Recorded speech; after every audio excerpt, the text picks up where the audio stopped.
In this video, we will talk more about layers. Now, as I did some of the other activities, you might have seen images appear on this side, and this is actually where your layers panel will be, and you can actually affect different layers at different times, and that's why it's important to work with layers, because what you do on one layer doesn't affect another layer. And you can think about this like an overhead projector.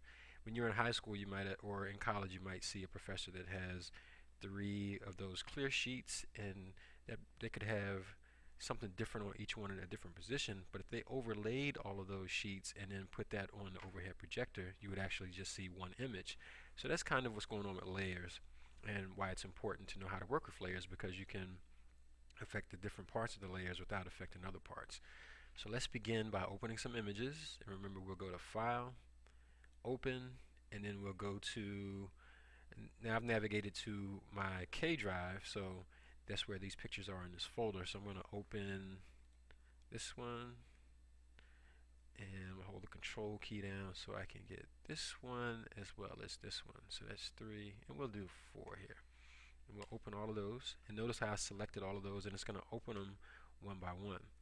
So what we're going to do is create one image that has each one of these elements. So we're going to have 4 different layers, and you'll see all of the layers over here. So the first thing I want to do is go to File, New, Blank File, and let's say I want to keep this at web. Now you could adjust these however you want, like we talked about earlier, and you can go ahead and give it a title if you wanted to as well, but we'll just select OK here, and you'll notice that I'm on layer 1 right now, and there's nothing on our layer. So the first thing I want to do is just get this move tool, and I'm going to select the tree first, and from here we will take this tree out of this and put it on this layer, or a layer with this picture. So let's get the magic wand tool, and we'll select, and now I need to hold the shift key down to select all the parts. Now I should tell you that not every image works this easy when you're trying to do what we're doing, so everything was nice and neat and clean lines here, so I didn't have anything extra. And there's certain images that this doesn't work real well on, but it works very good for this type of image. So once I've selected all of these parts, so basically what I'm doing is taking out the tree and leaving the white parts, or the white space. So now we can go to Select, and we'll choose Inverse, and by selecting Inverse, it selects the tree now. And I can either do Control X or Control C for copy. So if you do Control X, you'll see that that comes out.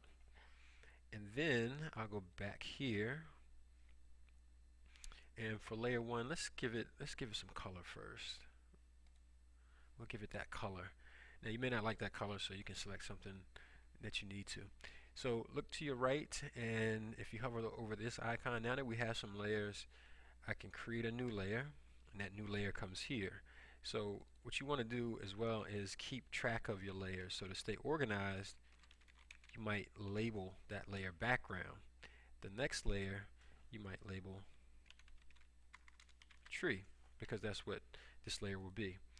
So now the gray indicates which layer you're on. So once I'm here, I can go to Edit and then Paste, and now that tree is here. Now I'll get the Move tool, and I can move this tree wherever I want it. So if I put it here, then I can resize it, and we'll put it right about here.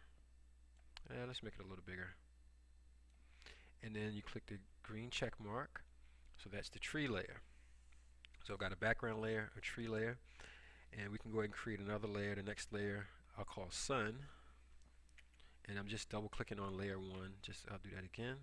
You click here, double click on layer, and now you can type in whatever you need to type there. And once you click once, it will change whatever's here to the new text. So now I need to go back to the sun picture, and we'll do the same thing with the magic wand. We'll grab that, and now we'll select the inverse, and then again we can do Control X. I want to go back to this image that we're working on. I want to make sure my new layer is selected. Control V, and now I get the Move tool, and I can change the size of this. So now we'll click yes here. I have a little sun, and I can even make it a little bit smaller here. Alright, so now we have three layers. We have a background layer, a tree layer, and a sun layer. The next we'll add Snoopy and Charlie Brown and Lucy. So let's go to our little icon here that lets us create a new layer. We'll name this Snoopy, and then we click here and it's ready to go. So now we go to our Snoopy picture, magic wand tool, select, and then do inverse, Control X, go back to our picture, and now make sure we're on the Snoopy layer, Control V, get the move tool. So now we can make, now once you get to your picture, if you decide that the elements aren't in the right place at this time, and this is the good thing about working with layers, is that now I can go to the tree layer and I can decide that I want the tree to be over here instead, and I also want it to be a little smaller. So now you notice that I'm operating on the tree level and nothing is happening to the other levels. So it's the layers are operating independently of each other.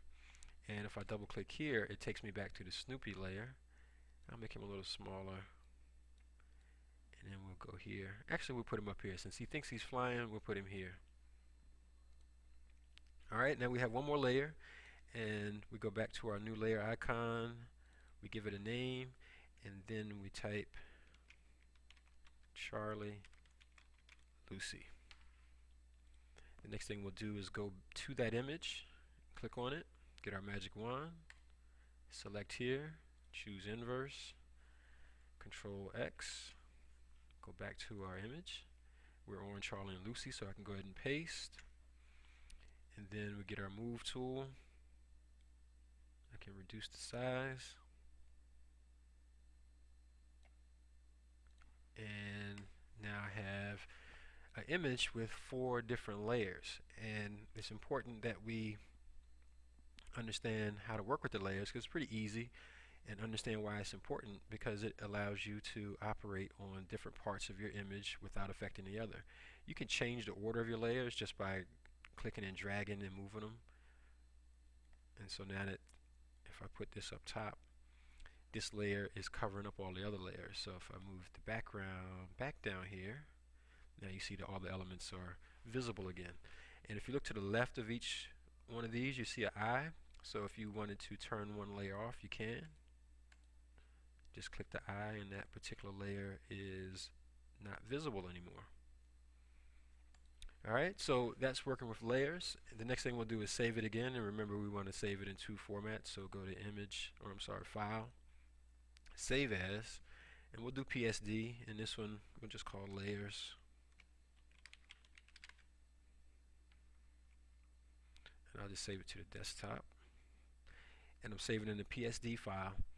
Now it's real important to do this when you're working with layers, because when you save into PSD, it's going to preserve those layers. And you'll notice that when I save it, it doesn't ask me any questions about it. But now watch, when I go to File, Save As, and I want to save it in, let's say, the JPEG format. Again, I'll just call it layers. And because the file extension is different, I can still just call this plain layers because it's .jpg, which is different from PSD, but you can label it whatever you need to keep you organized. And now when I go to save, I get this message. I'll click OK, and then here I just click OK, and what it's doing is now it's put all these layers together to make that JPEG. So when I open a JPEG, I wouldn't see any of these images. So now I'm going to close all of these. I just click no on these because I don't want to do anything to my originals, so I don't need to save those changes. Alright, so all of those are closed.